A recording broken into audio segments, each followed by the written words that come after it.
Golden Temple in Amritsar in support of their campaign for self-government. Their leader was inside when government troops stormed the temple and those inside resisted fiercely. 250 militants died and nearly 50 soldiers were killed. The Indian government say those left inside the temple have surrendered, but the situation is still very confused. Well, it's a worrying time for Britain's Sikh population, as Penny Buston reports. The pain felt by Britain's 500,000 Sikhs about the events in northwest India, it's first important to realise that Sikhism is more than just a religious belief. It's a total way of life. The wearing of the turban is an outward show of faith. Here in the West London suburb of Southall, there's a substantial Sikh community. In the early hours of every dawn and again at nightfall, devotees gather at their temple for prayer and meditation.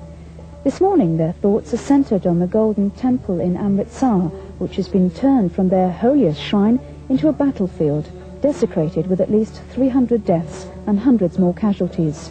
The situation is still confused. Fresh news is passed on to the shocked congregation.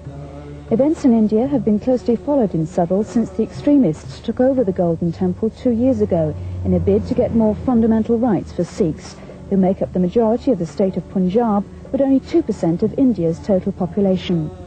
While most of Britain's Sikhs approved of what the militants set out to achieve, some were shaken by the violence they employed.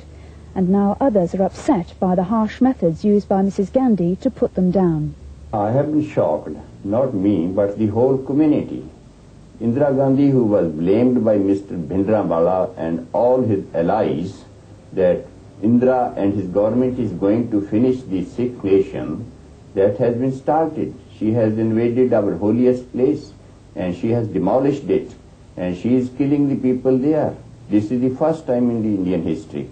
So all the nation is now stood up and they will fight for it.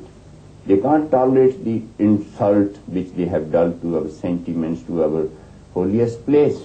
Are you suggesting that perhaps civil unrest is about to break out? That is there. People will fight with the forces. People will fight for their existence, for their identity. So people will get up. They will won't afraid from the bullets, but they will face it. You're many thousands of miles away from what's happening. How closely do you feel involved in what's going on? We are very, very close to our brothers residing in India. Though we are bodily away from them, but our soul is there. And we will use all our sources, the ways we can help them. So the action taken by the Indian Army, rather than putting down this unrest, has in fact provoked more, you think? Now, the people who were not with us before this action, now all the people, whether they were moderates or were extremists, now all will become extremists.